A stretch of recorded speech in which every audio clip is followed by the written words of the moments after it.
ko yàlla fayal parce que li muy def nii xam nga daf ciy seet yàlla rek waaw daf ciy seet yàlla rek parce que tamit li muy wax nii am na ñu bëree bëri duñ ko déglu duñ ko bàyyi xel moo tax bii nii lim ci wax man bi ma paree yàlla xam na ni mooy loolu quoi da nga naan mais est-ce que maanaam changer nationalité jotul mais day yomb trop Macky du ma changer nationalité de dañuy jëflanteeg yow ba noppi waaw dañuy jëflanteeg yow parce que suñu réew ñun ñoo ko moom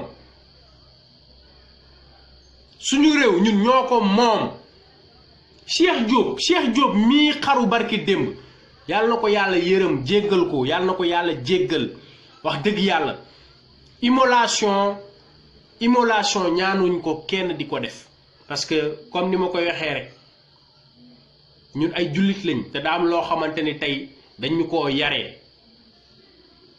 mais tey jii nii lii Cheikh Diop def lii nga xam ni tey jii Cheikh Diop def na ko dañ ko yóbbu ba mu sës ndax am na nit yoo am na tooñ yoo xamante ni buñ la ko tooñee yàgg naa koy joxe misaal ñu tooñ la benn tooñ boo xamante ni tey amoon noo koy fajee mais looluy jur ku mel ni Assane Diouf bu saagawul woon taal boppam parce que bañkat la man mii su ma xoromul woon amaana dinaa yegg ci taal suma bopp parce que neexul réew moo xam ne Macky Sall 1962 la juddu xawma 63 suñuy baay suñuy maam mag ko fuuf mais pourquoi moom njabootam ñu bëgg accaparer suñu réew di ci def lu leen neex mais li ma ci gën a metti le pire mooy ñoom ñu ngi def ay manœuvres uniquement pour rester au pouvoir éternellement Macky Sall deuxième mandat intéressé wu ko sax il veut rester au pouvoir éternellement il veut s'éterniser au pouvoir parce que acte yi muy posé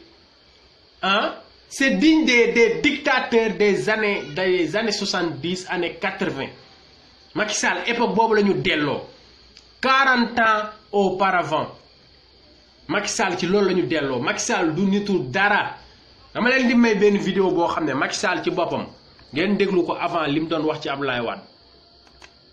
maa ngi jóge si bureau xool ko rek kanam bu ñàpp ndeyam bii nii maa ngi jégalu. xamal ma ni dafa nekkoon si yéenam. duñ la wane sax donc ma gouvernement bi na ma premier ministre. na ma itam xam na sama engagement. non mënuma ci moom dara. si wetam bokk naa si ay doomam yu bëri yoo xam ne ñu ngi màgg si wetam di taataan si wetam di liggéey am na yaakaar ne war naa mën a jiite gouvernement bi donc ma nangu loolu gërëmaat ko ndax bëri na ñu mu war a mën a name ndax bëri na ay doom si niñ ko mën a waxee ci wàllu politique yoo xamante li yëpp fàtte nga ko Macky Sall si wetam di jëf itam ngir lépp li nga xam ne mooy gis-gisam pour jëmale suñu askan kanam ñooñu di ko si jàppale bu wér.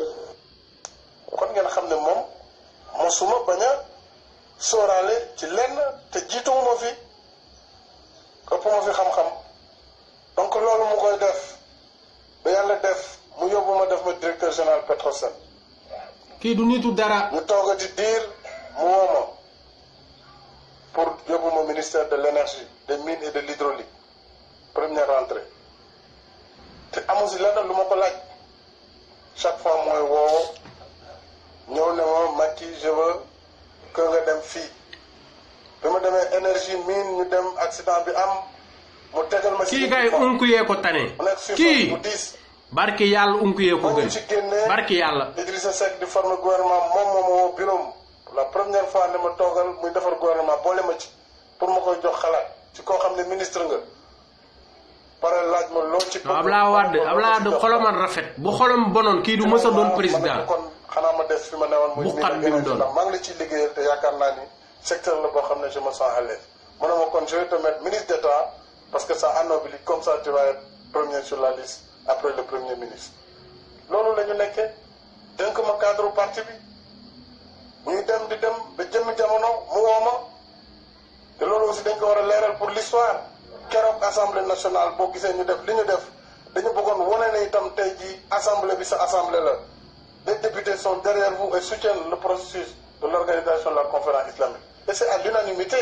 majorité comme opposition conditions que la ñu voté cette résolution. non kii mënuma ci moom dara. xool ko rek xool ko rek. parce que waaye dugal fi waa yow ak sa kanam bu kat. su ma seetee ba ne kii laa bëgg a dénk lii. waaw bu seetee di seet. kii jaam la Aminata Tall. yàlla ak man. non Abdoulaye Wade ay jaam rajo ko wër. suba torop tala ak moom. ñii nga xam ne nag da nga leen fi fekk ma jox la poste bi. ñii nga fi fekk mu jox la poste bi. damay seede ni amul kenn ci ñoom. ne. Macky Sall lu tax nga jox ko lii te joxoon ma ko man. ne kon yii nga fekkoon ci parti bi du nekk ci yàgg ci noo ngi nii toog waaye nag amul kenn kuñ mës a yóbbu fukk bu tëm ne bu recevoir la ngeen ko lu tax nga jox loolu mag. danañu ma jaaxal. ne bu du ko defoon jaaxal. parce que du ma leen man wax lii wala lëleel. du leen wax lii wala lël. lu dul sama bëgg-bëggu bopp rek. lu dul rek sama bëgg bopp. yàlla moo ma lay. yàlla moo ma xiir rek ci loolu man def ko te yàlla ma ko sax. kenn mënu ko expliquer yëpp am na yoo xam ne am na ñu xam ne mënul dugg seen bopp. kon tayoo ko. billaahi Abdoulaye Wade tayu ko woon. président ne. xërëm rek laa ko xëcc ci loolu. fii moom ak Khalifa Sall la.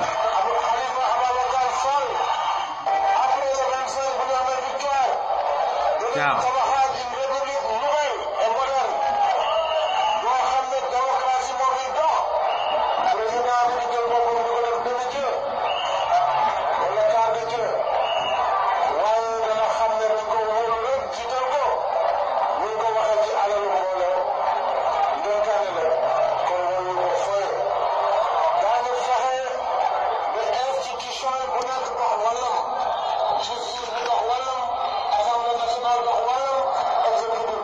duul rek.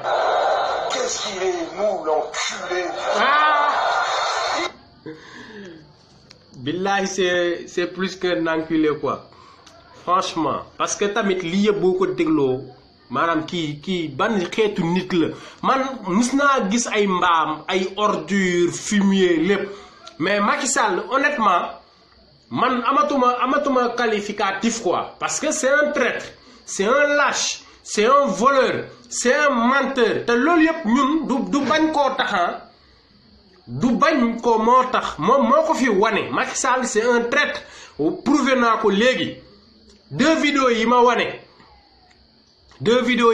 léegi bu Abdoulaye Wade ak bu Khalifa Sall fi muy taxee di gërëm Khalifa Sall naan suñu maire fi muy taxee di wax lu baax ci Abdoulaye Wade li mu ko defal foofu dañu prouver que ni Macky Sall c'est un traître c'est un lâche comprendre nga voleur moom weesuwul nga génn ci gouvernement Abdoulaye Wade taxaw déclarer 8 milliards ci sa compte ci liñ yëg boolewuñ ci ay terrain sa appartement Houston yeeg yépp Macky Sall c'est un voleur voilà léegi nga bëgg ci dolli léegi ay dictature xam nga say fen yi nga digge yépp ah bu ngeen ma falee sama mandat bii nga xam ne ngeen ma fal 5 ans dinaa ko yóbbu def ko non mais Macky yaa mën a fen honnêtement quoi honnêtement billahi de Marshal Demba Ndiaye c'est pire que du gâchis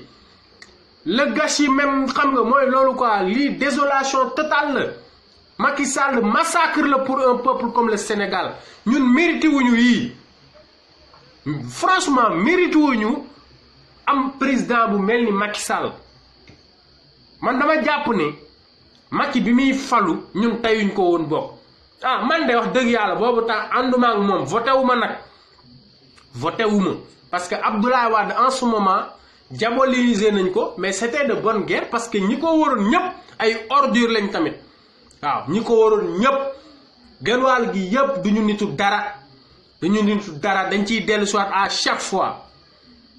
bu ngeen dégloo Pape Alé Niang li muy wax yëpp non mais franchement kii kay kenn mënu laa wax lim doon lépp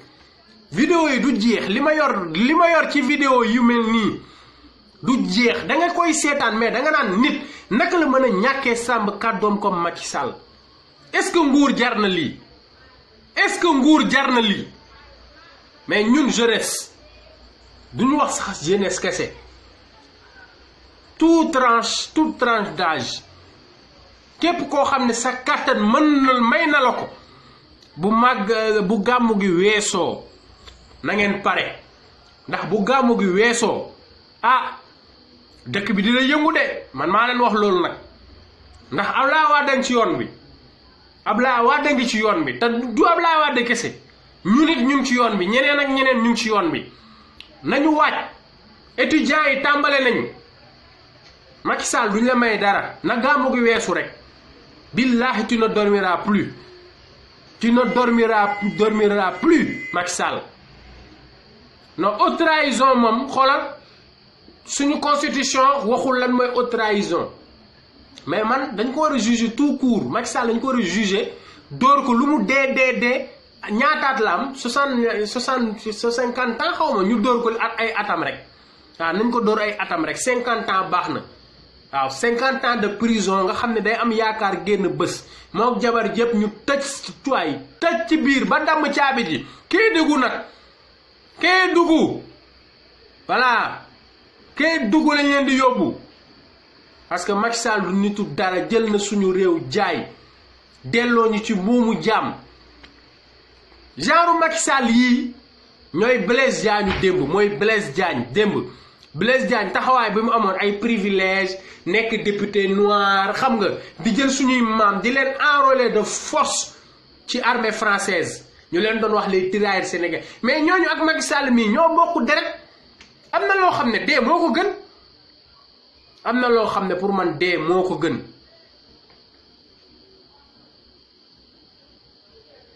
dee moo ko gën de te fu mu ne nii bu fekkente ni Macky Sall dafa nar a toogaat par force parce que tout porte à croire que ni moom loolu la bëgg a def il veut s'imposer waaw que ni moom dara du ko ci fekk mais nag il se fout le doigt dans l'œil billahi Sénégal ña daan bañ démb ña seen maam doon bañ démb ba tey ñu ngi fi ba néga ni te dinañ ko jëflanteeg Macky Sall gënuñu ñun dafa jël suñu réew am nu mu doxaleeg moom kon tey jii ni jàpp naa ni il faut que gars yi wàcc te dinañ wàcc nag élément déclencheur bëri na am na fi jàll na fi bañ jàppee Assane Diouf ba récemment rek Cheikh Diop mi immolé wu Tunisie lan moo taxoon ñu débarrassé wu ci Ben Ali presque 27 ans de pouvoir xaw ma 30 ans sous la dictature les Tunisiens kenn du sëxët mais Mohamed Bouazizi lañ toroxal jaay ko doole pousse la yoroon di jaay ay banana ak pomme benn policière mbéj ko en public di ko jaay doole mu am lu ko naqadi lool munu ko faj mu jël puus-puusam dem ba ci buntu mairie ba yéeg ci taxaw ci tuuroo essence taal boppam loolu moo déclenché la révolution tunisienne même le printemps arabe mën nañ ne loolu moo ko déclenché tey bu Égypte libéré Mohamed Bouazizi boobu parce que loolu noonu moo wàll Égypte Cheikh Diop dem ba buntu palais taal boppam ay ndeysaan yu dul jeex dañu waroon génne ba waaye fil buntu palais bi fekk Macky Sall ci biir ibbi waaye li ñu waroon def mooy génn Cheikh Diop mais dañuy waxante dëgg dañ ko tooñ dagg loxoom même bu doon baaraam laa wax ou bien orteil la ñu dagg dañ ko waroon indemniser fay ko Assane Diouf a ngi nii il a subi le même sort tey jii nii tànkam Assane liñ ko def noonu tànk bi mënoon nañ ko fa jaare dagg fan la ñuy mujj woy accident la gis nga Sénégal man toute la semaine dama leen ko wax gisoo leen ma def benn publication parce que j'étais blessé quoi waaw j'étais blessé j'avais le cœur meurtri parce que ay nit yu ma jege lool pas ci Facebook bi ci réseaux sociaux yi dans la vraie vie taxaw que oui y a beaucoup de personnes yoo xam ne man duma wax ak ñoom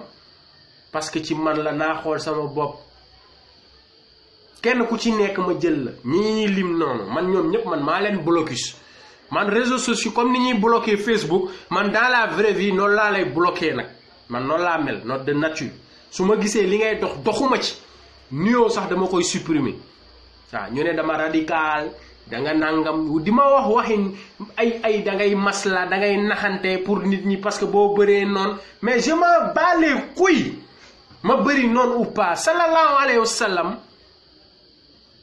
amul ku ko ëppoon ay noonu mais waxuma la sax sallallahu alayhi wa sallam mais diinil islam bi nga xam ne tey yàlla mu ngi ko jaarale ci loxoom tey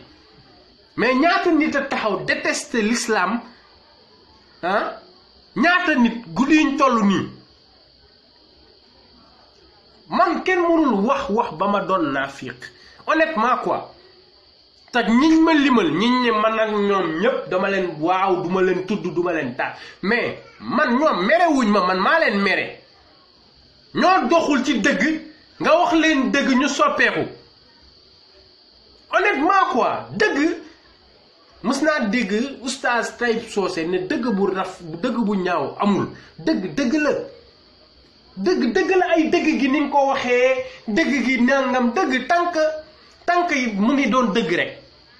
tant que mu ngi doon dëgg rek man pour man ça me va quoi te li ma conclure ak ñoom mooy que ni li ma conclure ak ñoom bañ may wax naan maan waa sama nangam j'ai pris cas par cas billahi wallahi cas par cas plus de 5 à 6 personnes kenn ku ci nekk ma wax la li tax ma bàyyi ko ne la fii est-ce que fen am na fi est-ce que tooj am na fi nga ni ma déedéet foofu laa yem ak ñoom waaw amul ku ma ci fen koo xam ne man maa la fen wala ma wax la loo xam ne du dëgg nag man moom laay dund moo tax itam man fu mu ne nii je vis en solitaire waaw ay xarit intime nangam bëgg la fen loo bëgg la dugal ci ay yëfu ñàkk fayda yoo xam ne honnêtement doxuma ci taman duma ci mës a dox waaw ma bëgg Sénégalais yi xam ni nañu gis nga maslaa bu bëri mooy indi genre cas yooyu noonu jëkkër ji taal jabar ji taal jëkkër ji loolu xam nga lu ko waral nuyoo woon na de ñaari nit bu ñu bëggantewul dëgg la yàlla nee na li ma daganal te nga xam ni moom laa gën a bañ mooy divorce mais yàlla lu tax mu daganal divorce lu tax yàlla daganal divorce c'est pour éviter ces genres de trucs là bu deux âmes qui ne collent pas la plupart du temps ci lii lay mujj ay sama doomu sëriñ sama doomu bàjjen sama doomu yumpaañ yii lay jur mais koo bëgg dëgg-dëgg doo ko taal doo ko def comme monsieur tel essence xëpp taal honnêtement masla ay kay non nañu defar diggante bi mais am na man gis nga souvent gars yi dañuy jàpp ne dangaa soxor wala sa xol dafa dëgër du loolu souvent la séparation fait bien des choses am na ñoo xamante ni tey dañuy nekk ci benn groupe par exemple bu lu mel ni benn mouvement dafa jot wala dara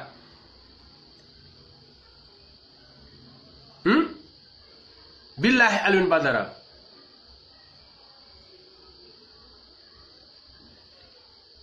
nekk ci mbir ñu nekk fa naan non dugg na fii nit ki bu nekkee ci mbir gisatu ci boppam gis nga buñ ko bëggee di ko maintenir de force rek mooy indi dégamage mooy day ñëw rek di déconner di def lu ko neex moo tax man tappale yooyu nekkuma ci man su ma xoolee nit ki laaj ko su may arranger problème du ma forcer nit ci dara su ma la laajee sa position nga xamal que ne ma carrément kii bëgguma ko wala bëggatuma ci sëy bi dara mais nañ ko tas honnêtement quoi nañ tas sëy bi parce que lii mooy indi ay taal loolu rek cause bi de cause bi loolu rek la nag waaw jël ay nit ne kii sama doomu sëriñ la parce que effectivement sëriñ Babacar Mbacke mu kaburo moo jur ndey xaw ma ndey Mbacke xaw ma na Ayda Mbacke xaw ma nu xale bi tudd waa ji taalibe donc dalay leer ni xam nga non effectivement kenn mënul wax lépp quoi kenn mënul wax lépp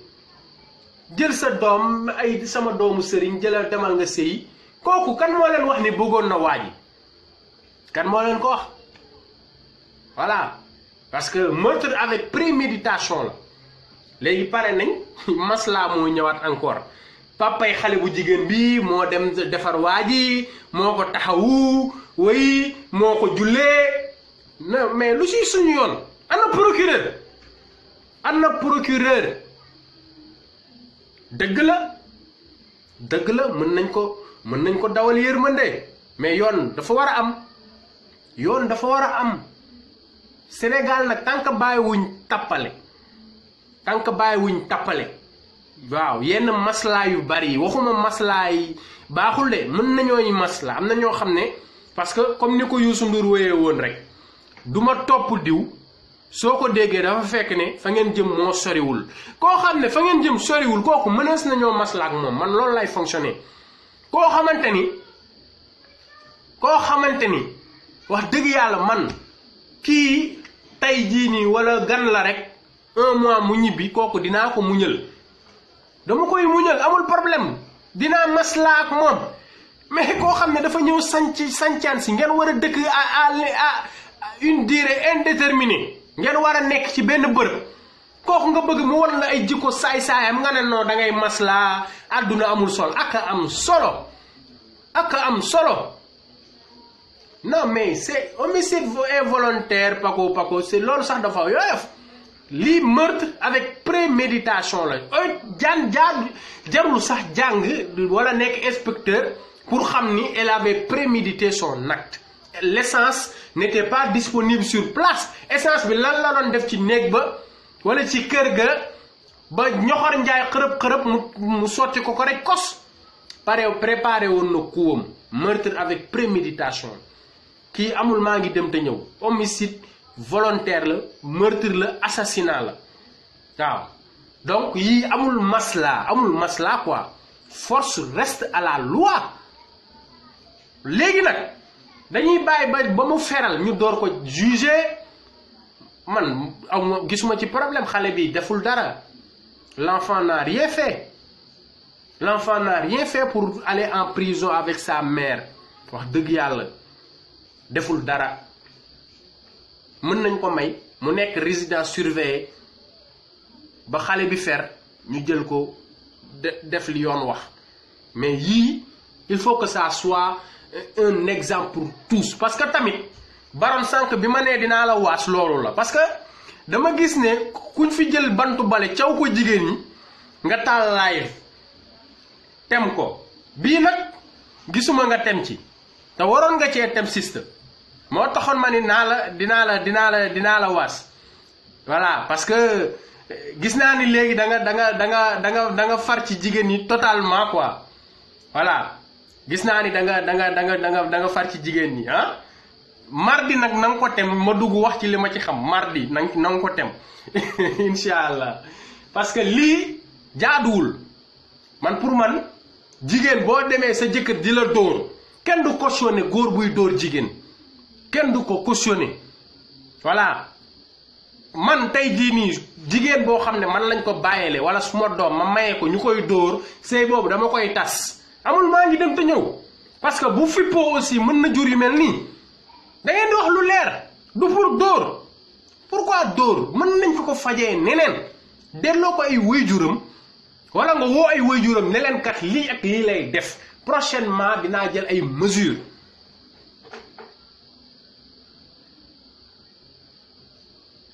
kon wax nga ci kon maa ngi jéggulu man jàppoon naa ni temoo ko sax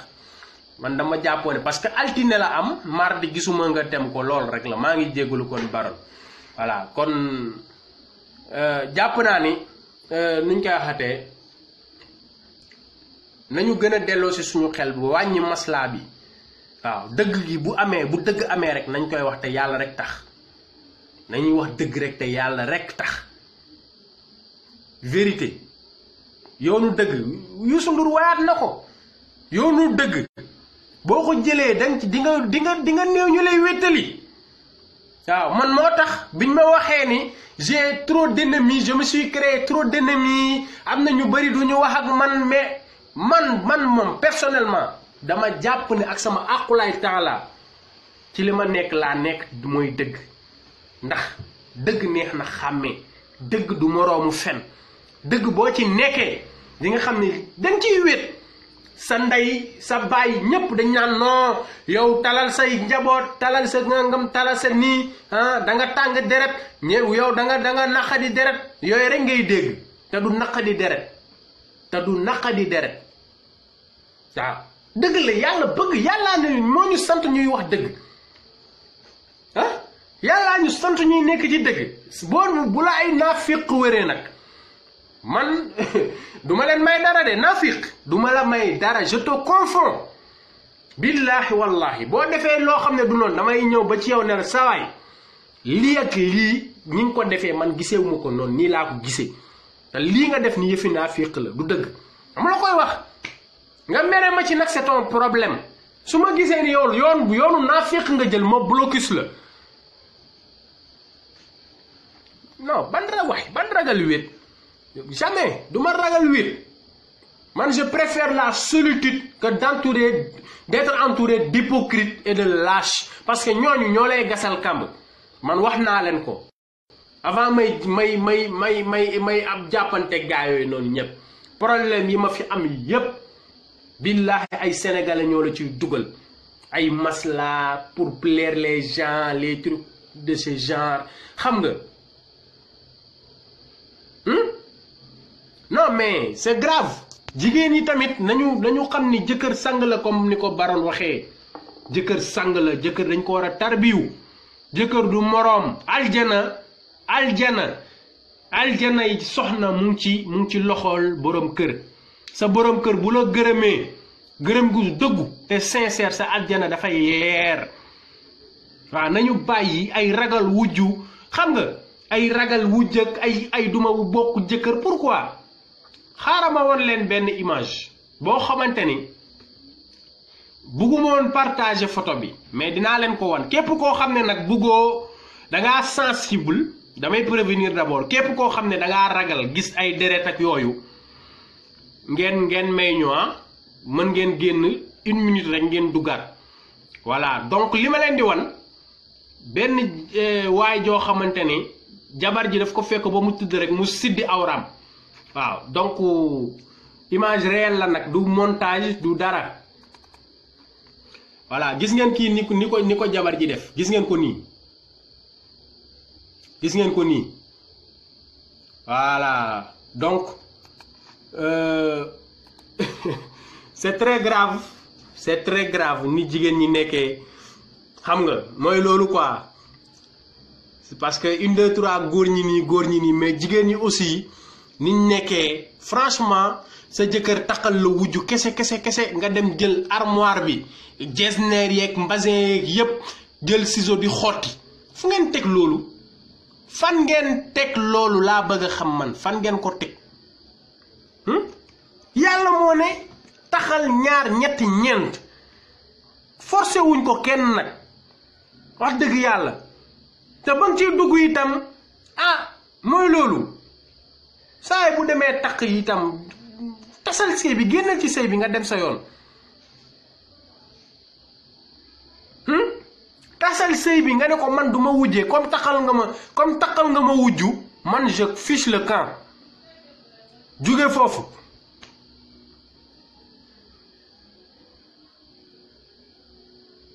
donc loolu laa bëggoon moo nekkoon waxtaanu tey bi je me sens un peu fatigué mais di remercier waa dafa jot waa mouvement dafa jot bu wér nag parce que gis naa seen taxawaay ak seen soutien waaw gis naa seen taxawaay ak seen soutien bu baax na àdduna bi yëpp xam ni dama bëgg àdduna bi yëpp xam ni man en tant que coordonnateur du mouvement dafa jot jombale naa sama bopp di conspirer dans le dos de mes membres de nos membres sax laay wax du mouvement loolu jombal naa ko suma bopp man dama ragal gàcc moo tax lépp lu ma def ci biti mu concerner le mouvement dafa jot ak lu mu mën a doon dans les détails dañuy woote réunion te dinaa wax ni nangam ak nangam xew na kon ñi jàpp ne man dama réere mbir ak waa dafa jot wala waa dafa jot daa am lu ma leen di nëbbëg nangam ak nangam kooku loolu amul waaw man kon foog naa ni na gars yi delloo ci seen xel rek waaw fi ñu war a leerloo nañ fa dem leerloo mais ñun en ce qui nous concerne biir dafa jot ñoom ñi nga xam ne ñoom laa war a rendre compte man de maa ngi leen di rendre compte waaw man maa ngi leen di rendre compte te je vais vous faire un aveu man de yàgg naa bëgg live à visage découvert mais par respect pour les membres de dafa jot ñi ma ne bu ko def ñi ma ko sant na ma bu ko def wala bu ko defagum moo tax ma retenir wu nii rek mais pare naa bu yàgg te dinaa ko def incha allah waaw dinaa ko def kooku moom amul maa ngi dem te ñëw waaw par respect parce que gis naa ni nit ku la bëgg rek moo lay wax loolu parce que ku la bëggul mooy ñëw di naan laan waaw defal nangam mais ñoom il pense à ma sécurité ñu ngi pensé ci sama vie de famille kon touché na ma quoi loolu noonu mais aussi am na loo xamante ni combat bee ko laaj te buñ ci yeggee di ngeen xam ni combat bee ko laaj barki Serigne Bamba jegewuma sax luy ragal jegewuma ko sax voilà Macky Sall on va le combattre ensemble te amul luñ ciy tiit bu heure dee jotee rek mooy loolu quoi dañuy dee ñu gas ñu suul nañu am ñu ñuy ñaanal rek waaw nañu am ñu ñuy ñaanal rek mais mooy loolu daal na gaay gën a dëggu waaw nañu gën a dëggu rek bañ di wax fii lii di wax fee lee man kenn du ma fekk ci loolu kenn du ma mës a fekk man ma ñëw maa wax fii lii génnaat demaat wax fee lële je ne le ferai jamais rawatina waa mouvement dafa jot nga xamante ni respect bi ma am ci ñoom mooy loolu ñun réeroowuñu suñu biir de voilà on discute entre nous képp ku foog ni nag dañuy nëbbante dara ah non du bii mouvement dafa jot de waaw Rosie Senghor d'accord dinaa la yónnee sama photo incha allah ne t'inquiète pas non mais ñu ngi jaajëfal ñëpp nañu en tout cas gën a dëggu rek man dëggu rek laay ñaan dëggu rek laay ñaan bañ a tricher joxe bopp rocc làmmiñ parce que mënuñu nekk di combattre un système di combattre des gens yoo xamante ni ils sont corrompus jusqu'à la moelle mais en même temps leur pratique ñun ñu nekk di ko def c'est pas du tout cohérent na gaay xam loolu ñun li ñuy combattre duñ ko mës a def waaw duñu fen duñu sàcc duñu conspirer comprendre nga mooy loolu am na yoo xam ne duñ ko def franchement kon nañu xam ni combat bii nii dëggu voilà mais nekk fii bu teyee nga ñuul bu subaa nga weex ginnaaw subaa nga verte man looloo tax ma sopp Assane Diouf su ma soppee Assane mais looloo tax Assane Diouf en aucun moment Assane Diouf changé na discours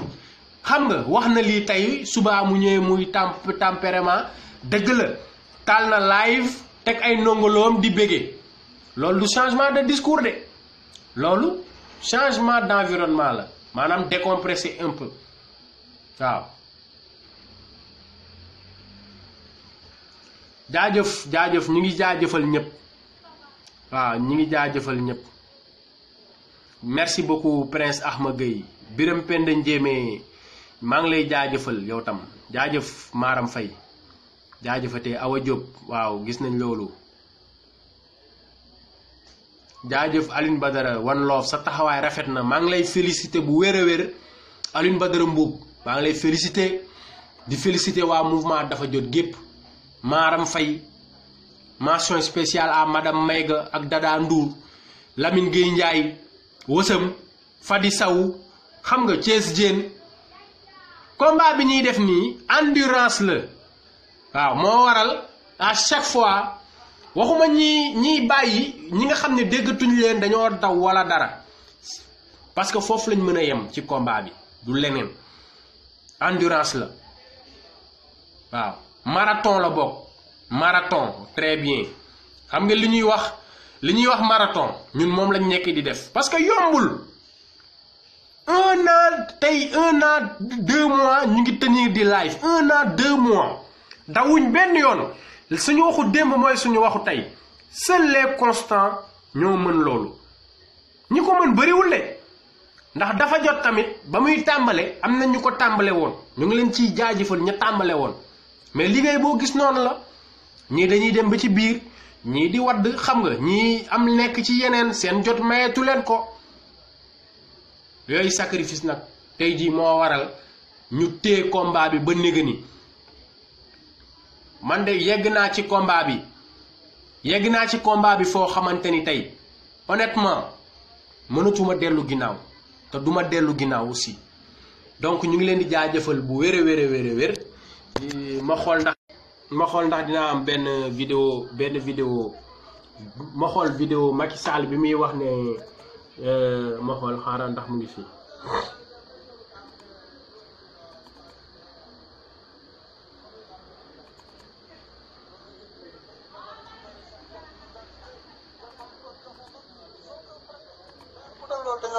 bu leen joxe ñooñu ñu bind nañu fexe récupérer seen carte d'identité. message baa ngi noonu joxe nag sous aucun prétexte. d'ailleurs ku def loolu da nga war a tëj. bu leen joxe seen carte d'identité ku leen jox xaalis nag jël leen ko parce que c'est l'argent du Sénégal. il faut le prendre lu lew la lu leen lew la donc ku leen ko jox lekk leen ko mais bu leen xale bu leen ko faale bu leen ko neexal parce que alal jooju du alal ju lew. one love les patriotes kon ñu ngi leen di jox daje incha allah vendredi prochain incha allah ci yeneen i jotaay ñu war a détaillé yëpp tey yi ma waroon wax yëpp dafa bari mais nekkuma daal comme ni ma leen ko waxee rek man suñ may disturbé ci ay affaire de naafiq rek daf may sonal daal daf may sonal kon yéen waa mouvement dafa jot man dama leen ameel njukkal. waaw dama leen ameel njukkal bu wér a wér Ibrahima Faye xam nga Viviane Babacar Sall diaspora bi xam nga franchement daw leen benn yoon quoi ñi ngi gis seen taxawaay bu wér waaw nëbboowuñu yéen a ma gën a xam maa leen gën a xam kon waaw one love sama gars yi joxante rendez-vous incha allah vendredi.